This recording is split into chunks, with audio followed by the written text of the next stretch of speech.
So we started with the production here at the Amarok in Hannover in 2012. So everything is like from the newest technical advantages that we had to this point.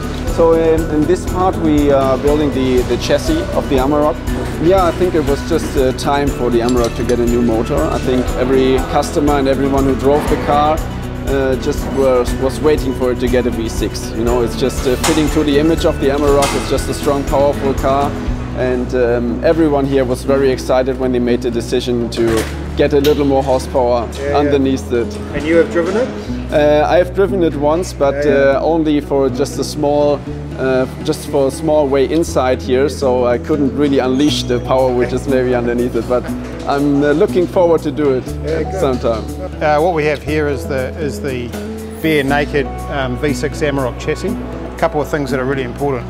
First of all, we've got disc brakes on the back. This truck will do 200 k's and we need disc brakes. What this is also quite unique about the Amarok, if you see where these leaf springs are mounted, most springs are mounted on the inside of the chassis.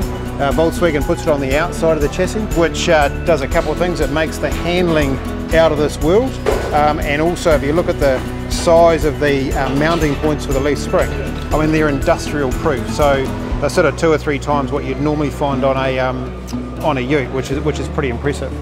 One of the biggest disc brakes in its class now. And what you learn about these things and how the suspension is mounted, yes, these things are amazing off-road, and we've seen that through our hunting show colleagues. But what you also learn about these things is they're built for the autobahns as well. If you look at how this is designed and laid out, I mean, it's sort of the supercar of trucks. And if you look at the engineering that's gone into just this, the discs and the suspension here, it's certainly world class. We're going to see the V6, which we can see up there actually. The V6 being put into the Amarok. So as we know, this V6 has come from the Touareg and the Audi Q7, 165 kilowatt. The thing's going to be absolutely unbelievable on the open road, which look, we're all pretty fizzing and all pretty excited about. So here we are, a very rare glimpse into the engine part of the operation here in Hannover. This is the new V6 which is going into the Amarok. So a couple of things about this engine. First of all, it's incredibly compact. It's come out of the Audi Q7 and actually the Volkswagen Touareg.